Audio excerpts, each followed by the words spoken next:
Keynesianism was compatible with liberal democracy. Communism is not.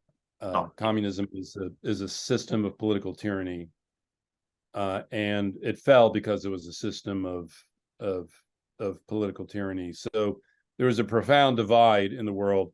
I do think, and I argue in my book on the rise and fall of the neoliberal order, that the threat of communism inclined liberal democracies or powerful players in liberal democracies to compromise with the poor and the working classes of those countries in ways they might not otherwise have done. So what I mean by that is capital can be very aggressive. Private industry can be very aggressive, especially in the United States in terms of getting what it wants. And one of the questions, the state may be well-intentioned in terms of wanting to manage capitalism in the public interest, but one of the questions is, will capital tolerate that interference with its processes? Yeah. And in many instances, American capital, American industry said, no, we won't tolerate government interference. But when the threat of communism loomed, and what is the threat of communism? It's ultimately that capitalism is ended, right? It's the resources of private industry are taken over for perpetuity by the state. That was the goal of communism. When that threat prevailed, the capitalist elites of the West, operating in liberal democracies, were more inclined to compromise with their domestic antagonists than otherwise would have been the case. They were willing to grant higher wage increases. They were willing to grant more funds for welfare states because they thought they had to win the hearts and minds of ordinary people, the poor and middle classes of those societies.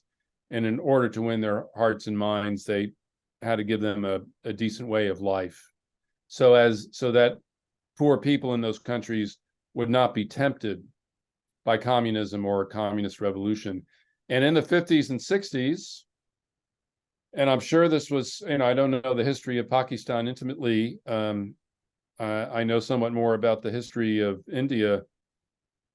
Especially in India, the power of the communist ideal, the power of the Soviet model was intense, right? That this could be a way of organizing society. And we forget now what a powerful pull the communist ideal had on poor peoples of the world, especially in the global South. And America was deeply aware of the appeal of communism to poor people in what was then called the third world. It's not a phrase we use anymore. The phrase global South has replaced the phrase the third world, but it was a powerful pull. And there was so much worry in the United States that these countries would go communist, that compromises were necessary on the part of capitalist elites in the West that they otherwise might not have been inclined to make. So I don't want to at all suggest that communism and liberal democracy were similar, but I do want to suggest that the threat of communism inclined economic compromises to occur in these liberal democracies that otherwise might not have occurred. And that led to a greater redistribution of wealth and power from the rich to the poor during those 1950s and 60s. In Pakistan and India's case, Professor, both of them were making centralized economic plans in the 60s and 70s. Pakistan was, experimenting with, dictatorial sort of regimes in the 60s, but had a more sort of liberal economic order than India. India, on the other hand, was part of the non-aligned movement, but it was sort of one could say that economically aligned with communism. But all that while, India had a more sort of liberal democratic outlook, a more secular liberal democratic outlook when it came to politics. But its economy was very strongly regulated during the 50s and 60s, even more so than Pakistan's. So that was the order of the day in South Asia at the time. my next question to you, Professor, is about what Fukuyama says, and he says that he wrote in the early '90s that this is the ultimate triumph of the liberal democracy, especially in the West. Do you really think that the fall of the Berlin Wall was the ultimate triumph of liberal democracy in the West? It was not the ultimate triumph, because the ultimate triumph means the last triumph or the final triumph, right? And Yeah. Fukuyama was right about one thing and he was wrong about one thing. And I used to be deeply critical of Fukuyama's claims of the early '90s.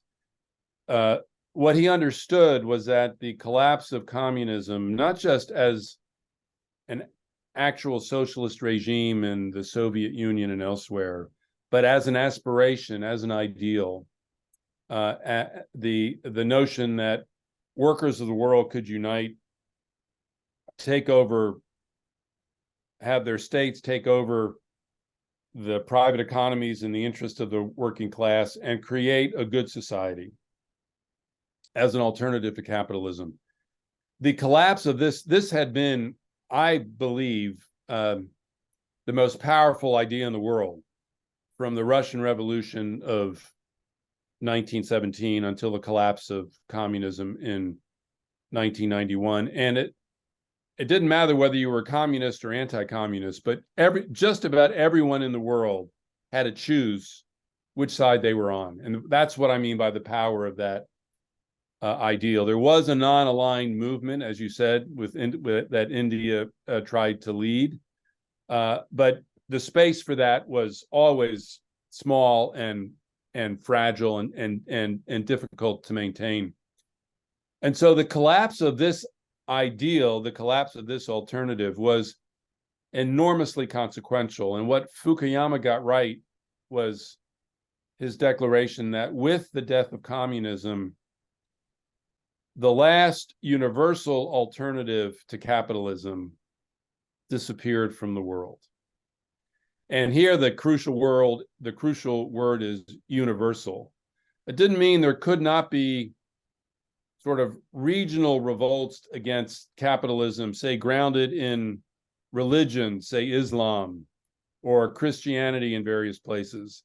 But there was no longer a universal alternative that all poor people in the world could look at and say, this is as universal a program as capitalism is. I choose communism. And so the disappearance of that possibility from the world was an enormously important moment in world history and marked the very powerful triumph of capitalism. But I think where he was wrong is to suggest that, well, history ended there. That was the title of his book, The End of History, because once this and The Last Man, once this ideological battle was over, history ended. Well, Fukuyama's still alive. He's probably not that much older than me, and he has walked back that claim. And history, of course, did not end in the early 1990s, nor do we think of that 30-year period since that time as the triumph of liberal democracy. We are living through now the crisis of liberal democracy and the appeal of authoritarianism in so many places in the world: global north, global south, east, west.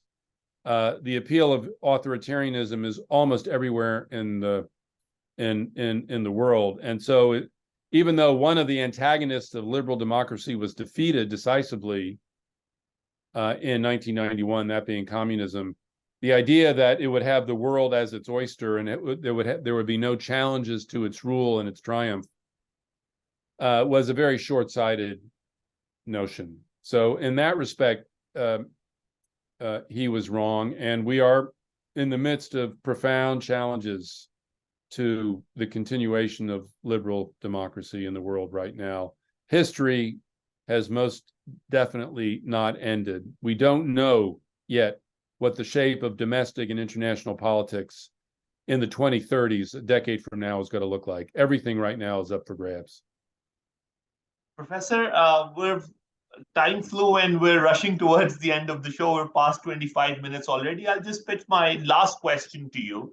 Um, So talking about, Fukuyama's theory and whether it was the end of history or not, Fukuyama wrote an article at the start of COVID saying that he now wants to sort of reconsider what he said in the early 90s because because all countries in the world were looking at their governments for, immediate health relief, and he thought that governments were sort of brought back into the mainstream by COVID, and that he thought was a challenge to the establishment, the sustenance of liberal democracy in the world, and of course of capitalism, and so on and so forth.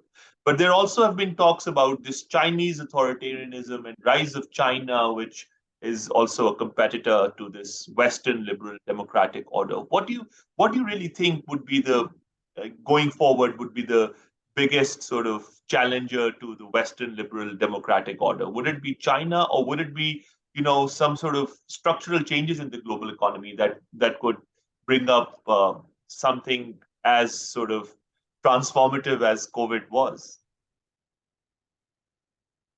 Well, I think the rise of China is certainly one of the fundamental developments of the last 30 years. All your listeners will know that everyone knows that China is going to be a major player in the world economy and the world political order, at least for the next 100 years, and probably long beyond that. And that marks a real change in the arrangement of power in the world. And China is it claims it's communist. I don't really think it is, but it in terms of its political organization, I would call it Leninist, heavily centralized state direction of everything except what it chooses to relinquish, but in no sense a democracy, and certainly not developing in that direction. Yeah. I would say that the world as a whole is at an inflection point, that the neoliberal order has the power, the authority of neoliberalism has fractured. That didn't begin with COVID. It started with the global financial crisis of 2008, 2009. Yeah. And that generated a lot of economic devastation, and a lot of people no longer believing that free markets were the way to prosperity, or promised a route of opportunity for the peoples of the world. And in the 15 years since that time, we have seen a rehabilitation of interest in government regulating economies in the public interest, that a general acknowledgement that capitalism can not be left to its own devices. It can't handle the challenge of COVID. It can't handle the challenge of climate. Yeah. It also can't handle the challenge of inequality, frankly, between rich and poor. And I think the biggest question, and so the pandemic and also the war in Ukraine is also between Russia and Ukraine has also caused a lot of fundamental rethinking about the relationship of states to markets. It used to be thought, whatever a country needed in the world, let markets and private actors procure it. If Pakistan needed a commodity, if it needed food, petroleum, rare minerals, let private actors procure them. And this was the ideology of neoliberalism. And they would deliver the best deal possible, the most ample supply of that commodity for the cheapest price. Didn't matter where it came from, because transportation was cheap. Didn't matter what country it came from, because everyone was involved in the global economy. Well, the global economy doesn't operate the way it used to as a result of the pandemic or the Ukraine-Russia war. And countries have woken up to the fact that they might no longer have access to essential goods that their people need: food, petroleum, rare minerals. So every government in the world is now asking, what commodities do our people absolutely need and can they not do without? And what steps do we as the government have to take to ensure the continued availability of those goods for our people